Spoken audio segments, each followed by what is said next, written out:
Renungan harian ini diadaptasi dari buku renungan harian Star Bina Warga GKI.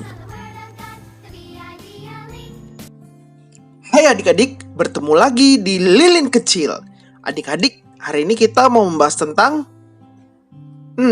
adik-adik kita mau bahas tentang salib. Biar adik-adik makin tahu tentang salib, kita mau dengerin dulu nih pembahasan dari kakak kita yang satu ini.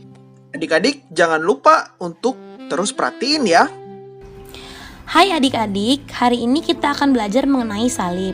Adik-adik tahu kan, Tuhan Yesus disalib untuk menebus dosa manusia. Karena Tuhan sangat sayang sama adik-adik, sama kakak, dan sama semua orang di dunia. Hari ini kita mau belajar apa arti dari salib, dari mana salib berasal, bagaimana salib dilakukan, dan apa maksud salib untuk kita manusia. Salib berasal dari bahasa Yunani yaitu stauros, atau bahasa Latin yaitu crux, yang memiliki dua arti adik-adik.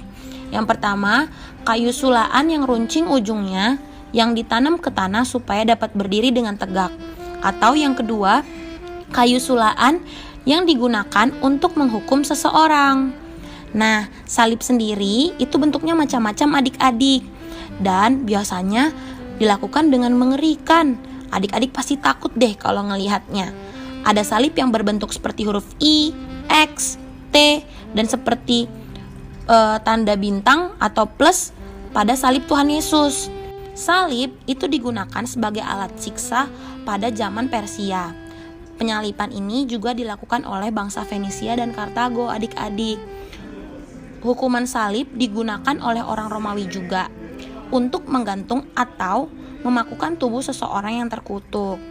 Nah, di salib ini pun ada tulisan tentang orang itu adik-adik di kayu palangnya.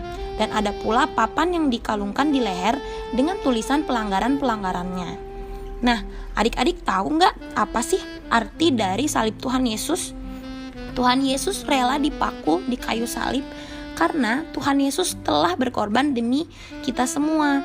Tuhan Yesus sangat sayang sama adik-adik, sayang sama kakak, papa, mama, dan keluarga semua. Oleh sebab itu, karena kita tahu betapa sayangnya Tuhan Yesus sama kita harus menjadi adik-adik atau anak-anak yang berbakti pada orang tua, mau dengar-dengaran, rajin membaca firman Tuhan, dan juga mau menjadi contoh Tuhan di tengah-tengah keseharian kita, baik di sekolah maupun di rumah.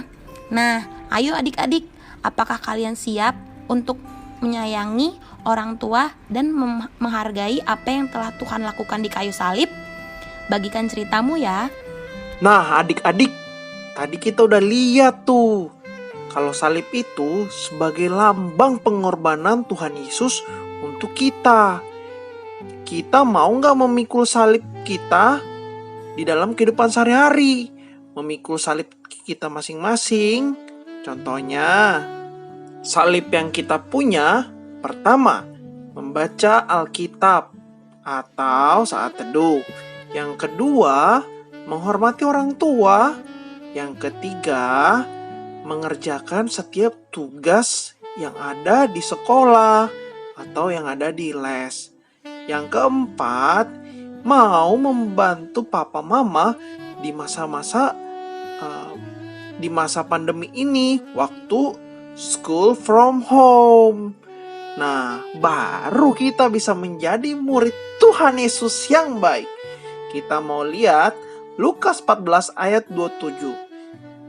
Lukas 14 ayat 27 berbunyi, "Barang siapa tidak memikul salibnya dan mengikut aku, ia tidak dapat menjadi muridku." Nah, kalau gak mau memikul salib, kita gak bakal jadi murid Tuhan Yesus adik-adik.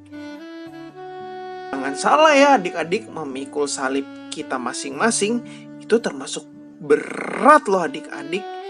Sama aja seperti Tuhan Yesus, dia harus menderita, menanggung beban yang berat adik-adik. Nah, sekarang kita mau berdoa adik-adik.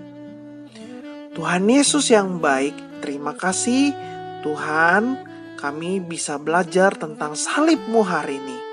Tuhan, bantu kami agar kami bisa menjadi orang yang dapat memikul salib kami masing-masing. Kami percaya Tuhan, salib itu bukan lambang kehinaan, tapi lambang kasih Tuhan kepada kita anak-anaknya. Tuhan, kami mau memikul salib kami masing-masing dan kami mau menjadi murid-Mu Tuhan. Bantu kami ya Tuhan. Terima kasih Tuhan Yesus karena Engkau telah mau mati di kayu salib. Hanya dalam nama Tuhan Yesus kami sudah berdoa dan mengucap syukur. Amin.